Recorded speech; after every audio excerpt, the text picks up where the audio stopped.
नालंदा अंतर्राष्ट्रीय विश्वविद्यालय तथा इंडिया फाउंडेशन द्वारा आयोजित छठा धर्म सम्मेलन में महामहिम उपराष्ट्रपति, महामहिम राज्यपाल बिहार, माननीय मुख्यमंत्री बिहार तथा परिवहन मंत्री श्रीलंका का आगमन राजगीर स्थित नालंदा विश्वविद्यालय के परिसर में हुआ।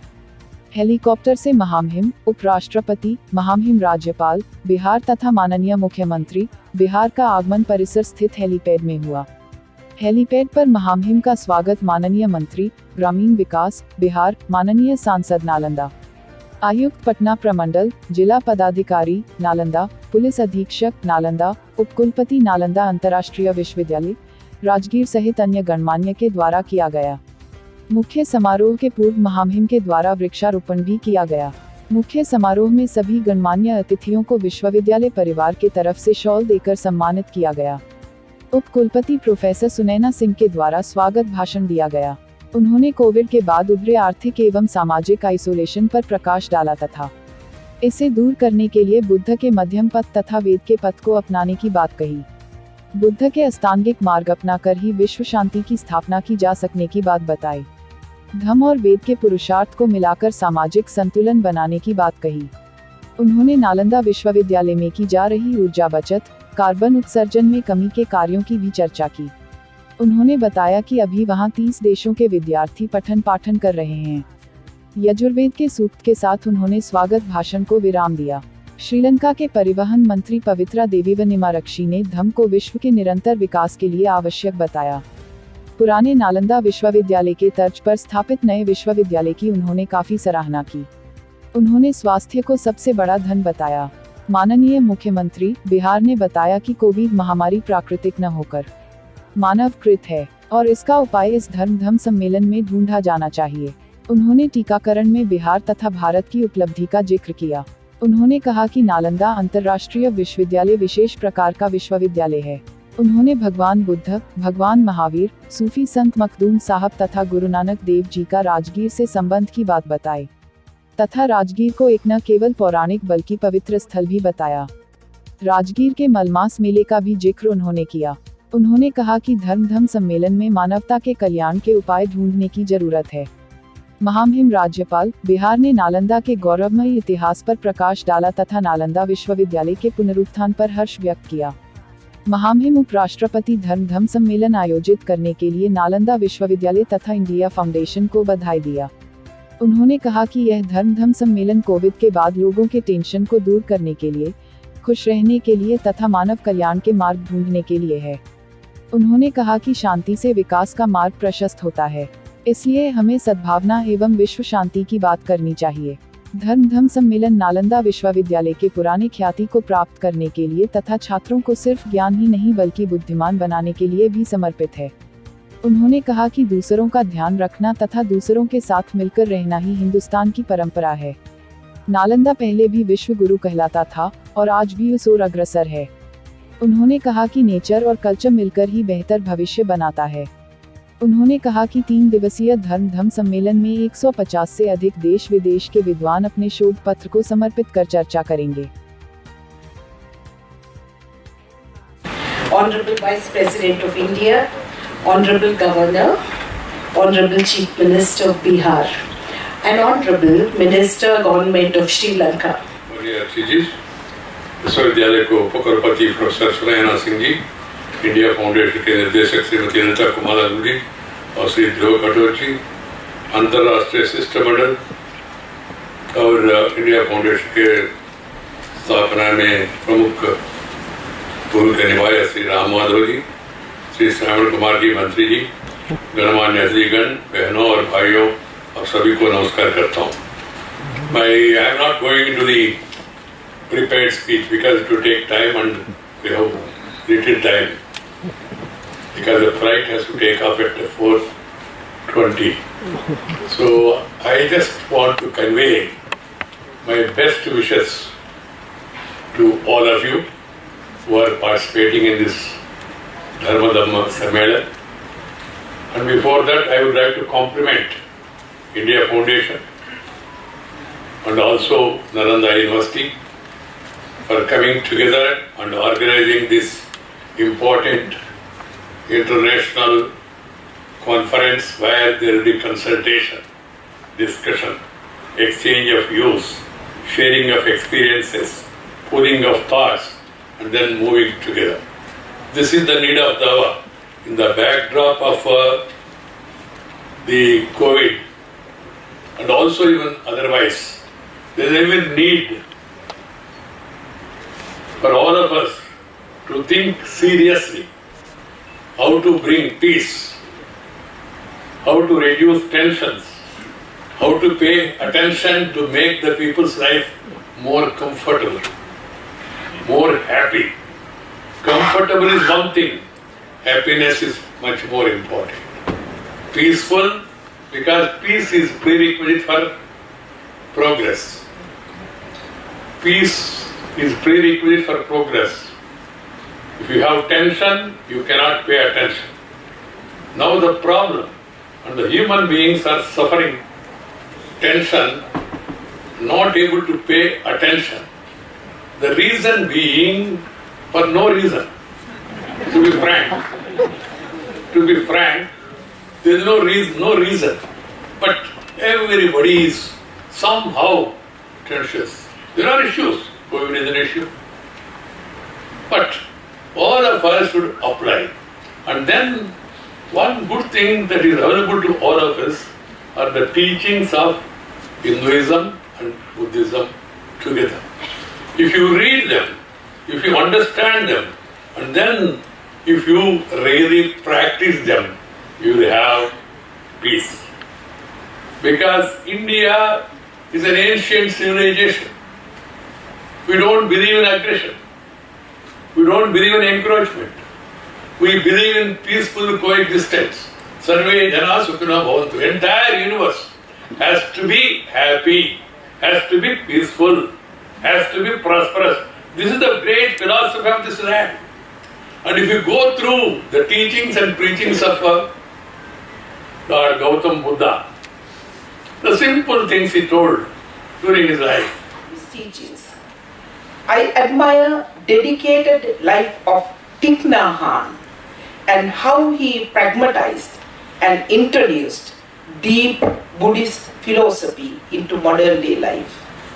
His book, Love Letter to the Earth, takes mindfulness practice into a level to establish a deeper connection to environment and ability to empathize with other living beings.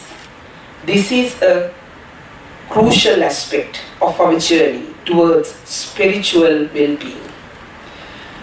Understanding that we are part of a cycle and other living beings are also part of this cycle bring us down to earth. आने वाली समस्याओं से निपटा जा सके, बल्कि उन्हें रोकने के लिए सक्षम हो सके।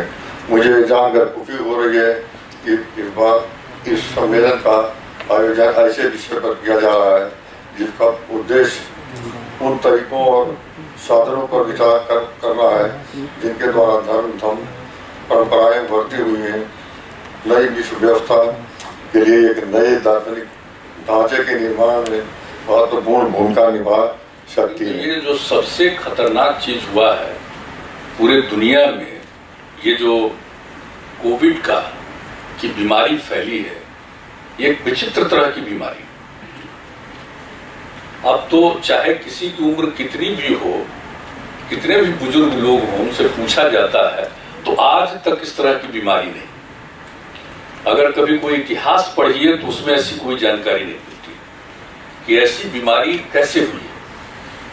और ऐसी कोई बीमारी होती है कि पूरे दुनिया में फैला हुआ, ये भी नहीं हो कि दुनिया का कोई राज्य बचा, तो ऐसी स्थिति हुई है। तो यह तो है ही खतरनाक चीज। चर्चा करेंगे। अब ये 2 साल से भी ज्यादा करीब कोविड का हो गया, तो इसको देखना चाहिए कि आगे कभी इस तरह की बात नहीं हो। लेकिन ये एक गौर करने वाली बात है कि आखिरकार ये क्या चीज है। अब आप समझ लीजिए कि ये तो निश्चित रूप से कोई नेचुरल नहीं, ये तो नेचुरल नहीं, ये तो बिल्कुल आर्टिफिशियल है। नेचुरल तो हो ही नहीं सकता, ये आर्टिफिशियल। और चाइना से इसकी शुरुआत हुई थी, और जहां से ये फैला है, कहीं ये कोई सोच नहीं सकता है कि भाई कोई भी चीज पूरे दुनिया में फैल जाएगी, तो निश्चित रूप से ये ऐसा है, इस पर जरूर विचार जो आप लोग कर रहे हैं धर्म सम्मेलन में, गौर करिए कि आखिरकार इसको कैसे, जिस तरह का काम हो रहा है आजकल, अब इसके बाद जो भी होना है पता नहीं कि तो कितना खतरनाक होगा। तो ये सब तो गौर करने वाली चीज है ही है। तो इसलिए तो ये जो चीन का जो वुहान था जहां से ये सब शुरू हुआ, तो वहां पर तो अब चाइना का तो पता नहीं चलता है, पता नहीं चलता है चाइना में क्या, तो जितना बोलेगा उतना नहीं पता चलेगा। लेकिन चाइना के बारे में लोगों को कहाँ सूचना मिलती है इतनी कि कहाँ पर क्या हुआ और अभी क्या हो रहा है कौन जानता है। लेकिन वहीं से शुरू हुआ और सारे दुनिया में फैल गया। तो इसलिए इन सब चीजों पर तो हम लोगों को पूरे तौर पर करना चाहिए इनके बारे में। ये तो बड़ी पौराणिक जगह, बहुत पुरानी जगह, ये तो सबसे पुराना राजधानी।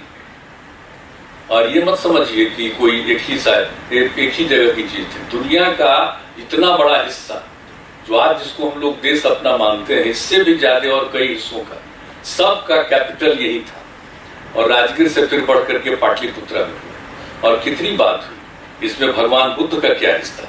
जब भगवान बुद्ध ज्ञान की प्राप्ति के लिए ढूंढ रहे थे तब यहां से गुजरे थे, तब भी यहां रुके थे। लेकिन जब उनको ज्ञान की प्राप्ति हुई बोध गया में, तो उसके बाद फिर वो अनेकों बार राजगीर में आते थे और यहाँ लोगों को उपदेश देते थे। तो ये कितनी कैसी चीज है। भगवान बुद्ध का तो खैर है ही है, और भगवान महावीर का भी इसका बहुत बड़ा संबंध है। उन्हीं दिनों के हैं भगवान महावीर। और खैर उनकी तो ज्ञान प्राप्ति हुई थी भगवान बुद्ध की यहाँ पर बोध गया में। लेकिन जो भगवान महावीर थे उनका तो जन्म भी हुआ, लेकिन उनकी मृत्यु भी यहीं पर बगल में पावापुरी में हो गई। तो और जो अभी देखिएगा कि यहाँ पर जितना भी हम लोगों का ये जो पंच पर्वत इलाका है और उसी के बीच में ये राजगीर का था, पुरानी राजधानी यही पंच पर्वत इलाके के बीच में था, सुरक्षित सबसे पहले, हजारों साल पहले की कहानी। विश्वविद्यालय को इतना महान, इतना ऊंचा बनाए कि विश्व फिर नालंदा की तरफ ध्यान दौड़ाए और देखे कि क्या प्रगति हुई है यहाँ पर। तो हमारे जो पाठ्यक्रम है इन्हीं को भी सब चेंज किया है। एंड हम इसको काफ़ी इंटीग्रेटिव नॉलेज सिस्टम बोलते हैं, जो हमारा इंडियन ट्रेडिशन का विजडम, इंसाइट्स, नॉलेज का कॉम्बिनेशन है। तो इसका एक्सपीरियंशियल लर्निंग जो हम सीख रहे हैं वो सीखें, सिर्फ क्लासरूम में ना लेकिन बाहर भी। तो इसके लिए ये जो हमने नेट ज़ीरो का किया है यहाँ पर, तो zero waste, zero energy, zero water wastage, इसका ध्यान रखा है। और पूरा कैंपस आप घूमेंगे और देखेंगे, हमने यहाँ पर वाटर बॉडीज़ क्रिएट किए हैं।